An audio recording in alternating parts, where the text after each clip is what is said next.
Incel, so that stands for involuntarily celibate. So basically men who sometimes they add like a period of time for it, but basically men who are involuntarily celibate despite their want and desire to have a sexual relationship with a girl. They're just either they're unattractive or they are severely lacking on some social front, or whatever it may be.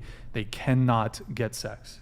I think what's more sad about this conversation is that we're living in an era where promiscuity, multiple partners, engaging in casual sex is somehow glorified over having a monogamous relationship.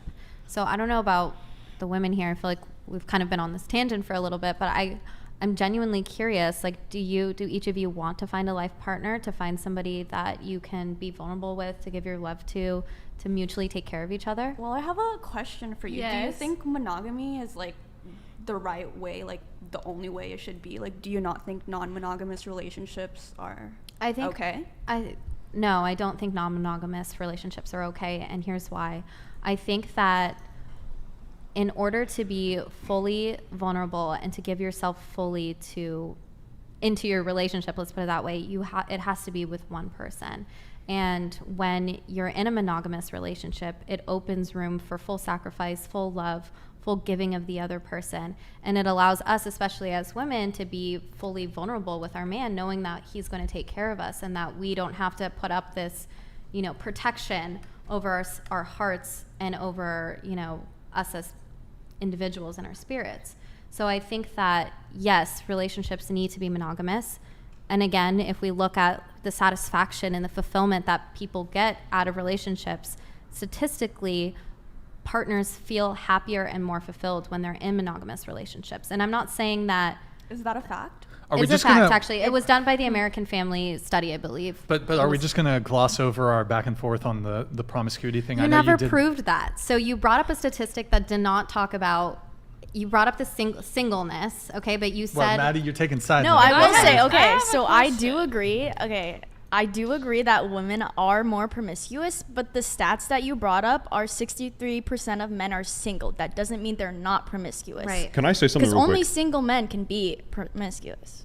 I think that men would be as promiscuous as women if they could be, but they don't. Yeah, They don't have the exactly. options. Okay, That's what I said regardless of earlier. whether we think it or not, based on the statistics that you showed, there's not sufficient evidence. So if you can bring me sufficient evidence that shows the statistics on single women and promiscuity, then we can have that conversation in more depth. Also, but the ones that you brought were not. Hold on, but the sex frequency... Okay, here, pull up the sex frequency one. Hold on, we'll come back to you. That doesn't account for women in relationships. It just says I don't see, but world study on men and women. It doesn't say anything about single, multiple partners or anything like that. And you're using specifically the word promiscuous. I mean, maybe I'm hold on, keep it up.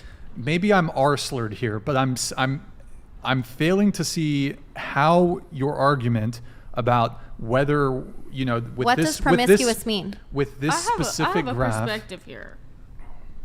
Okay, so let's just say you're right? And women are more promiscuous. And then what? Like, men are better? Like, what are we trying to argue here? Like, are men better or are women better? Like, I think that they're different, and all of these...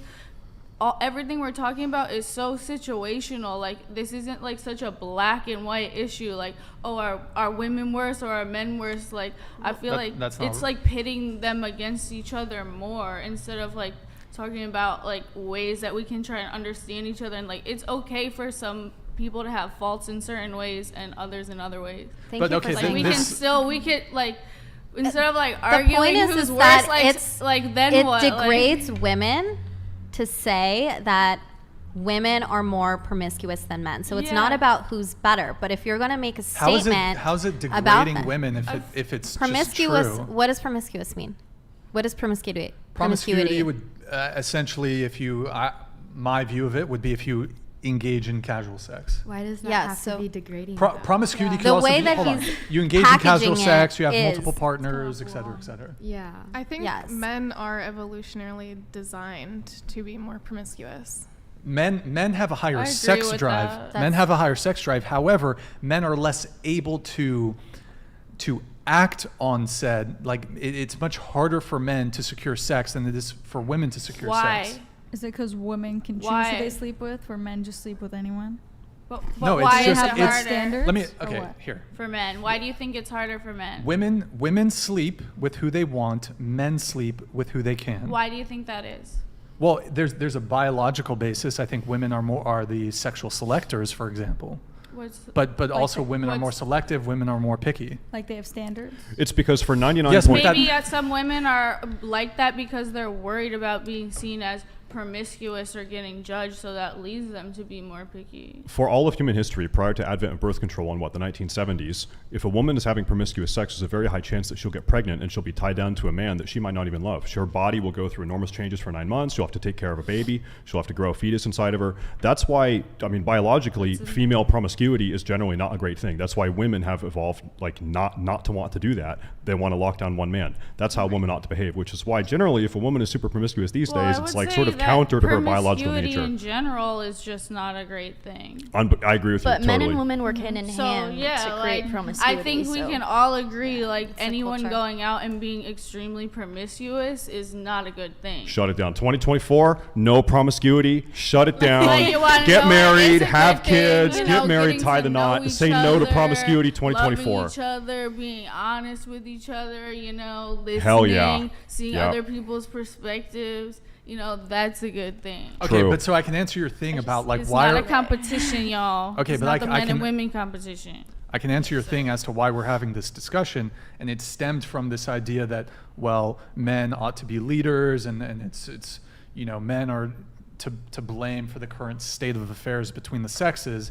And my view I didn't is say that. okay. My view is that It sounds like you just want to be blamed. I have no idea what you're talking about, but What I is can it like? explain it to you. I'm the one I'm a radical man blamer. I blame men to the ultimate degree. I'm a man hater. I hate them. But that's not Men good are always either, because responsible. we actually have a problem in our society where we were kind of talking about this before the show, we've created this society that nonstop bags on men and trashes on masculinity and I'm not saying that all men are perfect. They're certainly not, and men have failed society in many ways, but this narrative that masculinity and men are toxic, they're bringing everything bad to society, is just, first of all, just certainly not true, and it hurts men and also hurts women. This narrative hurts women. Yeah, and I feel like as a woman who experiences that, I want to try and be more understanding of what that's like for men, and not just be like women are the only people who experience that. We both experience that in different ways, and I feel like sometimes women struggle with that, gets highlighted more, just maybe because what we're going through in this time, but that doesn't mean that it doesn't exist for men too. Well, I'll say I look at a lot of this. Oh, here we go. Joel Bell donated Thank you, Joel. $99. Lady, only 40% of men have reproduced historically, compared to 80% of women. This has been proven through DNA research. A quick Google search will show the studies. Most men won't reproduce. Women are by their very nature more promiscuous than men. Okay. You can't. All right. So relate women are those more things to each other. You guys promiscuous, are I so hope that ridiculous. Maybe someone should do an actual study on this and then bring us the statistics, and we can come back and discuss it. okay, Then what? let's go back to capability though, because that's a big. Hold on. Capability. This is the exact opposite of female promiscuity. If 40% of men are breeding and 80% of women are, that means that it's one man and multiple women more often than not. That's actually male promiscuity. What are you talking about? That's the opposite of your point you're trying to make. That's one man, two women. Oh God. That's male promiscuity. But here's the difference: is you could have one man who impregnates 20 women. Yep. So you could have a top tier of men that are capable of sleeping with 100 women, but you might have 100 women who are more promiscuous than the average man. I would say the average woman is more promiscuous than the average man, simply by virtue of the fact that they are more capable. That's the big thing. Capability is a very important component of this discussion. Women are more capable of being promiscuous. Why is that a big thing, though? Doc Venabilis donated $100. Yeah, thank you, Doc. Appreciate it. The studies are indeed confounded by access to sex. If the numbers are adjusted by number of partners per sexually active individual, or individual sexual activity rate, then the few sexually active men will win the contest. Word? I feel like everybody's promiscuous. Like, Nope. No. we're That's all not yeah, true. we're all just some freaks.